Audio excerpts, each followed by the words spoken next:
Panorama photos are stunning, but when you have them in HDR, they look even better. I'm going to explain to you how to get these from the DJI Mini 2. Stay tuned.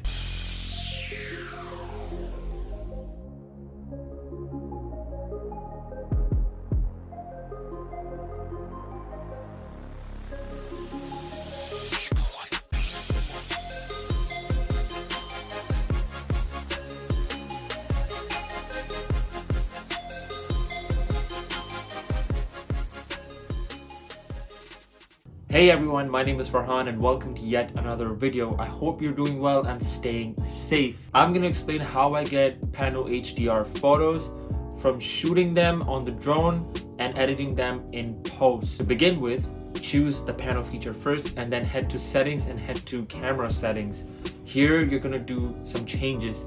Choose JPEG plus RAW because RAW gives you more flexibility to edit in Lightroom. Once this is done, you're ready to take off and take a pano of whatever it is you want to take a pano photo of. These examples, I'm using the 180-degree Pano Photos, but you can do the same with wide angle or sphere as well. You can choose two ways to do this. Either choose the exposure value using the automatic settings and just change your exposure value to whatever you like. I always recommend shooting in underexposed so you have more room to edit. You can always increase the shadows, but to deal with the highlights is a little difficult. So choose your exposure value, lock it, and just hit go, and then the drone will move and take different photos in a panorama angle. Also, if you want more details on HDR photography, I've made a separate video and you can find the link to that video down in the description below. So if you're taking the photos by moving the exposure values up or down in the automatic settings, or you're doing them manually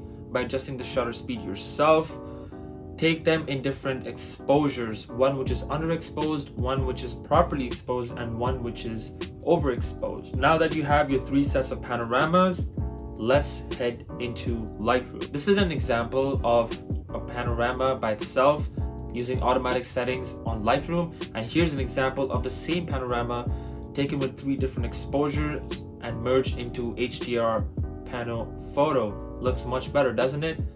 Let's begin the editing process in Lightroom. Before getting to the editing process, I want to remind you that the drone itself also stitches the panoramas itself, but they're in JPEG and I don't recommend using them because sometimes it doesn't stitch them properly.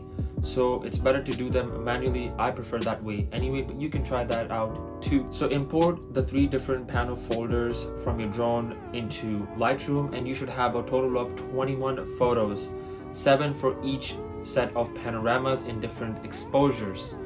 So the first thing you have to do is select the first 7 photos which is in the same exposure value, merge them into a panorama, and do the same with the next set and then the next set. Now that you have 3 different panorama photos, all you have to do is select those 3 panorama photos and then merge them into HDR. For this example, I'm also going to be using automatic settings on Lightroom just to make it more quick, but here is what it looks like again. Once these 3 panos are merged into HDR, now you have a Pano HDR photo which is properly exposed. I recently made a DJI Air 2S cinematic video, and if you want to find the link to that, it's down in the description below. Here's another example of a Pano photo I took by itself using automatic settings on Lightroom. And here's an example of the same pano merged into HDR, and it looks much better. If you have any questions, you're most welcome to comment them down below, or you can message me on Instagram and I'll do my best to reply to you as soon as I can. And also, don't forget to tag me in your photos on Instagram so I can see how you've used these tips to get those HDR Pano photos. That's it for this video, guys. I hope this video was useful to you, and if it was, do hit the like button and also hit the subscribe button for more videos. I'll see you guys in the next one. Till then, take care and stay safe.